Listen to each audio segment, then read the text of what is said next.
ഈശോമിശിഹായ്ക്ക് സ്തുതിയായിരിക്കട്ടെ. ആത്മീയ ഭോജ്യത്തിൽ ഇന്ന് നാം വിചിന്തനം ചെയ്യുന്നത് വളരെ പ്രധാനപ്പെട്ട ഒരു വിഷയമാണ്. നിന്റെ പ്രാർത്ഥന കുലുക്കുന്നതോ അതോ ഉറക്കുന്നതോ? നമ്മളെല്ലാവരും പ്രാർത്ഥിക്കുന്നവരാണ്. നമുക്ക് വേണമെങ്കിൽ പല പ്രാർത്ഥനാ ഗ്രൂപ്പുകളുണ്ട്. നമ്മൾ പ്രാർത്ഥന നയിക്കുന്നവരായിരിക്കാം. ഒരു കാര്യം നമ്മോട് തന്നെ ചോദിക്കുന്നത് വളരെ നല്ലതായിരിക്കും. നിന്റെ പ്രാർത്ഥന കുലുക്കുന്ന പ്രാർത്ഥന, അതായത് ആദിമ ക്രൈസ്തവ സമൂഹം ഒരുമിച്ച് പ്രാർത്ഥിച്ച് ഇരുന്നപ്പോൾ അവിടെ ഉണ്ടായൊരു സംഭവം അപ്പോസ്തല പ്രവർത്തനങ്ങൾ നമ്മൾ കാണാൻ പോവുകയാണ്. അവരിരുന്ന സ്ഥലം കുലുങ്ങി. അതുകൊണ്ടാണ് ഞാൻ ചോദിച്ചത്, ഇതുപോലെ കുലുക്കുന്ന പ്രാർത്ഥനയാണോ നമ്മുടെ പ്രാർത്ഥന? ശക്തിയുള്ള ഫലസംദായകമായ പ്രാർത്ഥനയാണോ നമ്മുടെ പ്രാർത്ഥന, അതോ ഉറക്കുന്നതാണോ? ചിലരെ സംബന്ധിച്ചിടത്തോളം പ്രാർത്ഥന തുടങ്ങി കിട്ടിയാൽ മതി, അവർ ഉറങ്ങും. അല്ലെങ്കിൽ ആര് പ്രാർത്ഥന നയിച്ചെന്ന് പറഞ്ഞാലും അവരിരുന്ന് ഉറങ്ങും. ഇങ്ങനത്തെ ഒരു അവസ്ഥയിലൂടെ കടന്നു പോകുന്ന വ്യക്തികളുണ്ടാകാം. എല്ലാവർക്കും ഇഷ്ടമുള്ള ഒരു കാര്യമാണ്. അച്ഛന്മാരെ ആണെങ്കിലും നമ്മൾ ഒരു കുറ്റം പറയുന്നത് അല്ലെങ്കിൽ അവർക്കൊട്ടൊരു കൊട്ടു കൊടുക്കുന്നത് ഇന്ന് പലർക്കും ഇഷ്ടമുള്ളൊരു കാര്യമാണ്. ഒരു സംഭവം നിങ്ങളൊക്കെ കേട്ടിട്ടുള്ളതായിരിക്കാം, പക്ഷെ അതിൻ്റെ അകത്തൊരു സന്ദേശം ഉള്ളത് കൊണ്ടാണ് ഞാനത് വീണ്ടും പറയുക. ഒരു വൈദികനായി ജീവിച്ചു, മരിച്ചു.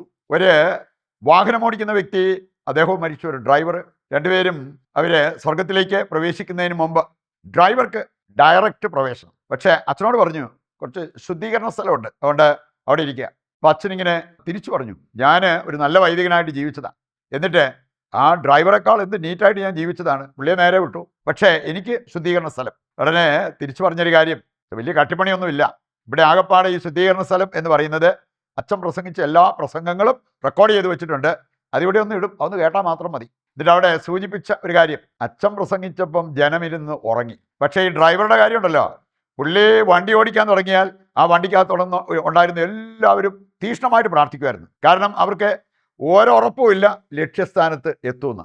അങ്ങനത്തെ ഒരു ഡ്രൈവിങ്. ഇത് ഒരു യഥാർത്ഥ കഥയൊന്നും അല്ല, പക്ഷെ അതിനകത്ത് ഒരു സന്ദേശമുണ്ട്. അതിൻ്റെ വെളിച്ചത്തിലാണ് ഞാൻ ചോദിച്ചത്, നിന്റെ പ്രാർത്ഥന കുലുക്കുന്ന പ്രാർത്ഥനയാണോ ഉറക്കുന്ന പ്രാർത്ഥനയാണോ? രണ്ടിനെക്കുറിച്ചും ദൈവവചനത്തിൽ നമുക്ക് കാണാൻ പറ്റും. ആദ്യമായിട്ട് നമുക്ക് കുലുക്കിയ ചില പ്രാർത്ഥനകളെക്കുറിച്ച് വചനം പഠിപ്പിക്കുന്ന നമുക്ക് കാണാം. അപ്പോസ്തല പ്രവർത്തനങ്ങൾ 4-ാം അധ്യായം അതിൻ്റെ 23 മുതൽ വായിക്കുമ്പോൾ ഒരു ഭവനത്തിൽ ഒരുമിച്ച് കൂടി പ്രാർത്ഥിക്കുന്ന ഒരു രംഗമാണ്. ഒരു പ്രയർ ഗ്രൂപ്പ് എന്ന് പറയാം. ഇനി അവർ തീഷ്ണമായിട്ട് പ്രാർത്ഥിച്ചു, ശക്തമായിട്ട് പ്രാർത്ഥിച്ചു, ദൈവത്തിന് പ്രീതികരമാകുന്ന രീതിയിൽ പ്രാർത്ഥിച്ചു. അതുകൊണ്ടാണ് ഇങ്ങനെ ഒരു റിസൾട്ട് അവിടെ ഉണ്ടായത്. അവരിരുന്ന് ആ സ്ഥലം കുലുങ്ങുന്ന ഒരു അനുഭവം അവർക്കുണ്ടായി. അത് ദൈവസാന്നിധ്യം വെളിപ്പെട്ടതാണ്.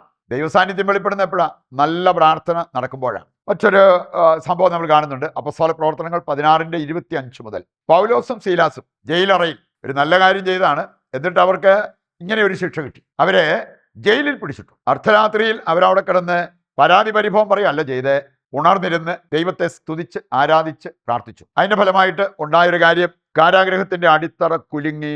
അവരുടെ പ്രാർത്ഥനയുടെ ആ ഒരു ഗുണമേന്മ കൊണ്ടോ കാരാഗ്രഹത്തിൻ്റെ അടിത്തറ കുലുങ്ങി, വാതിലുകൾ തുറക്കപ്പെട്ടു, അവരുടെ കൈകാലുകളിൽ കിടന്ന ചങ്ങലകൾ പൊട്ടിവീണു. അവിടെ ദൈവ സാന്നിധ്യം വെളിപ്പെട്ടു, ദൈവിക ശക്തി വെളിപ്പെട്ടു എന്നുള്ളത് നമുക്ക് മനസ്സിലാക്കാൻ പറ്റും. പുറപ്പാട് 19-ാം അധ്യായം എടുക്കുമ്പോൾ അവിടെ നമ്മൾ കാണുന്നു, ഇസ്രായേൽ ജനം തങ്ങളെ തന്നെ വിശുദ്ധീകരിച്ച് സീനായ് മലയിൽ ഒരുമിച്ച് കൂടി ദൈവത്തിനു വേണ്ടി കാത്തിരിക്കുന്നു. കാത്തിരിപ്പ് എന്ന് പറഞ്ഞാൽ പ്രാർത്ഥനയാണ്. ഇനി അവിടെ സംഭവിച്ചത്, മല കുലുങ്ങി. ദൈവം അവിടെ വന്നപ്പോൾ മല കുലുങ്ങി, അങ്ങനെ ദൈവ സാന്നിധ്യം അവിടെ വെളിപ്പെട്ടു എന്നുള്ളത് നമുക്ക് മനസ്സിലാക്കാൻ പറ്റും. ലൂക്കാ 9-ാം അധ്യായം 32-ാമത്തെ വചനത്തിൽ നമ്മൾ കാണുന്ന ഒരു കാര്യമുണ്ട്. പ്രാർത്ഥനയിൽ ഉണർന്നിരുന്നവർ, അതാ കർത്താവ് രൂപാന്തരപ്പെടുന്ന ആ ഒരു രംഗമാണ്. പ്രാർത്ഥനയിൽ ഉണർന്നിരുന്നവർ ദൈവമഹത്വം ദർശിച്ചു. നമുക്ക് ഇങ്ങനെയുള്ള കാര്യങ്ങളെല്ലാം നല്ല പ്രാർത്ഥന നമ്മുടെ ഭാഗത്തു നിന്നും വരുമ്പോഴാണ് സംഭവിക്കുന്നത് എന്ന കാര്യം തിരിച്ചറിയണം. രണ്ടാമതായിട്ട്, പ്രാർത്ഥനയിലിരുന്ന് ഉറങ്ങിയാൽ എന്ത് സംഭവിക്കും? പ്രാർത്ഥനയിൽ ഉറങ്ങുന്നവർക്ക് പണി വരുന്നു എന്നുള്ളത് ഉറപ്പാണ്. അതാണ് കർത്താവിൻ്റെ വചനം നമ്മെ ഓർമ്മിപ്പിക്കുന്നത്. ലൂക്കാ 22:45 ശിഷ്യന്മാര് തളർന്ന് ഉറങ്ങിപ്പോയ ഒരു രംഗം അവിടെ കാണാൻ പറ്റും. യേശു ഗത്സമനി തോട്ടത്തിൽ രക്തമുയർത്ത് പ്രാർത്ഥിക്കുന്നു. ശിഷ്യന്മാര് വ്യസനം മൂലം അവർ തളർന്ന് ഉറങ്ങുന്ന ആ ഒരു രംഗം. മത്തായി 26:40 കൂടി എടുക്കുകയാണെങ്കിൽ അവിടെ നമ്മൾ കാണുന്നുണ്ട്, പത്രോസിനോട് കർത്താവ് പറഞ്ഞതാണ്, ഉണർന്നിരുന്ന് പ്രാർത്ഥിക്കുക, പ്രലോഭനങ്ങളിൽ അകപ്പെടാതിരിക്കാൻ ഇതാണ് വേണ്ടത്, ഉണർന്നിരുന്ന് പ്രാർത്ഥിക്കുക. കർത്താവ് നോക്കിയപ്പോൾ അവൻ ഉറങ്ങിയിരിക്കുകയാണ്. എന്താ പിന്നീട് സംഭവിച്ചത്? ഭീരുവായി പ്രവർത്തിക്കുന്ന പത്രോസിനെ കാണാൻ പറ്റും. ഉണർന്നിരുന്ന് പ്രാർത്ഥിച്ചെങ്കിൽ ധീരനായിട്ട് അവൻ ആ സാഹചര്യത്തെ നേരിടേണ്ടതായിരുന്നു, പക്ഷെ അത് അവന് പറ്റാതെ പോയി. മത്തായി 25:5 മുതൽ വായിക്കുമ്പോൾ 10 കന്യകമാരുടെ ഉപമ. ഉറങ്ങിപ്പോയ കന്യകമാർക്ക് എന്താ സംഭവിച്ചത്? അവർക്ക് എതിരേൽക്കാൻ പറ്റാതെ പോയ ഒരു സാഹചര്യത്തെക്കുറിച്ച് അവിടെ പറഞ്ഞിരിക്കുന്നത് കാണാൻ പറ്റും. മണവാളൻ വന്നു, പക്ഷെ അവർക്ക് അവനെ എതിരേൽക്കാൻ സാധിക്കാതെ പോയി. കാരണം അവർ കന്യകമാർ കിടന്നുറങ്ങി. അവർക്ക് വലിയൊരു നഷ്ടമാണ് അവിടെ സംഭവിച്ചത് എന്നുള്ളത് ചിന്തിച്ചാൽ നമുക്ക് മനസ്സിലാക്കാൻ പറ്റും. അവസാനമായിട്ട് നമ്മൾ ചിന്തിക്കുന്നത് ദൈവം തന്നിരിക്കുന്ന ചില നിർദ്ദേശങ്ങളുണ്ട്. അത് നമ്മൾ അനുസരിക്കുന്നവരായി മാറണം, മാനിക്കുന്നവരായിട്ട് മാറണം. അങ്ങനെയുള്ളവരുടെ മേലാണ് ദൈവത്തിൻ്റെ അനുഗ്രഹം കടന്നു വരിക. മർക്കോസ് 14:38 മത്തായി 26:41 രണ്ടും ഒരുപോലെ നമ്മളെ ഓർമ്മിപ്പിക്കുന്ന ഒരു കാര്യമാണ്. ഉണർന്നിരുന്ന് പ്രാർത്ഥിക്കുവിൻ. ജെറമിയ 46:14 വചനമെടുത്താൽ അവിടെ പറഞ്ഞിട്ടുണ്ട്, ഒരുങ്ങിയിരിക്കുവിൻ, സദാ ജാഗരൂകരായിരിക്കുവിൻ. ഇത് ദൈവവചനം നമുക്ക് നൽകുന്ന ഒരു നിർദ്ദേശമാണ്. മർക്കോസ് 13:35 മുതൽ വായിക്കുമ്പോൾ, ഗ്രഹനാഥൻ എപ്പോൾ വന്നാലും അവനെ സ്വീകരിക്കാവുന്ന വിധത്തിൽ നീ ഉണർന്നിരിക്കുക. ഉറങ്ങിപ്പോയാൽ അവനെ സ്വീകരിക്കാൻ നിനക്ക് പറ്റാതെ പോകും, അതിൻ്റെതായിട്ടുള്ള നഷ്ടം സംഭവിക്കും എന്നുള്ളത് കർത്താവിൻ്റെ വചനം നമ്മെ ഓർമ്മിപ്പിക്കുകയാണ്. വീണ്ടും നമ്മൾ കാണുന്നുണ്ട് നിയമാവർത്തനം 4-ാം അധ്യായം 9-ാമത്തെ വചനം, ജോഷുവയുടെ പുസ്തകം 8-ാം അധ്യായം 4-ാമത്തെ വചനം. അവിടെ എല്ലാം കർത്താവ് സൂചിപ്പിക്കുന്ന ഒരു കാര്യമുണ്ട്, ജാഗരൂകരായിരിക്കുവിൻ, ഉണർന്നിരിക്കുവിൻ. നിങ്ങൾ ഇങ്ങനെയുള്ള കാര്യങ്ങൾ ഗൗരവപൂർവ്വം എടുത്ത് അത് ജീവിതത്തിൽ പ്രാവർത്തികമാക്കണം എന്നുള്ളത് കർത്താവിൻ്റെ വചനം പഠിപ്പിക്കുക. അവസാനമായിട്ട് നമുക്ക് എടുക്കാവുന്ന ഒരു വചനമാണ് ലൂക്ക 21:36. അവിടെ പറഞ്ഞിട്ടുണ്ട്, സുഖലോലുപത, മദ്യാസക്തി, ജീവിത വ്യഗ്രത എന്നിവ നിങ്ങളെ ദുർബലരാക്കും, എന്നിട്ട് അത് നിങ്ങളെ കെണിയിൽപ്പെടുത്തും. അത് വരാതിരിക്കാൻ എന്ത് ചെയ്യണം? സദാ പ്രാർത്ഥിച്ച് ജാഗരൂകരായിരിക്കുക, സദാ പ്രാർത്ഥിച്ച് ഉണർന്നിരിക്കുക.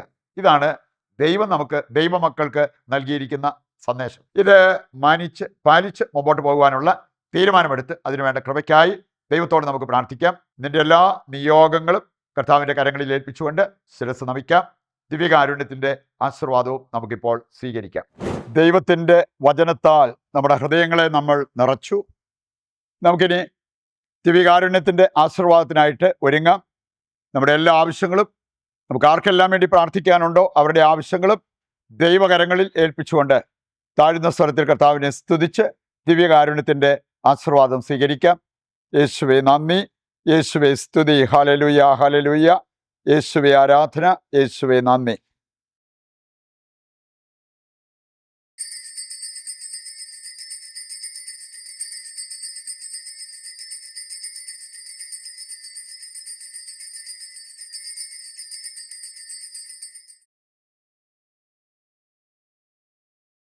പരിശുദ്ധ പരമ ദിവ്യകാരുണ്യത്തിന് എന്നേരവും ആരാധനയും സ്തുതിയും പുകഴ്ചയും ഉണ്ടായിരിക്കട്ടെ. മറ്റൊരു എപ്പിസോഡുമായി നാളെ വീണ്ടും നമുക്ക് ഒന്നിക്കാം. ദൈവം നിങ്ങളെ സമൃദ്ധമായി അനുഗ്രഹിക്കട്ടെ.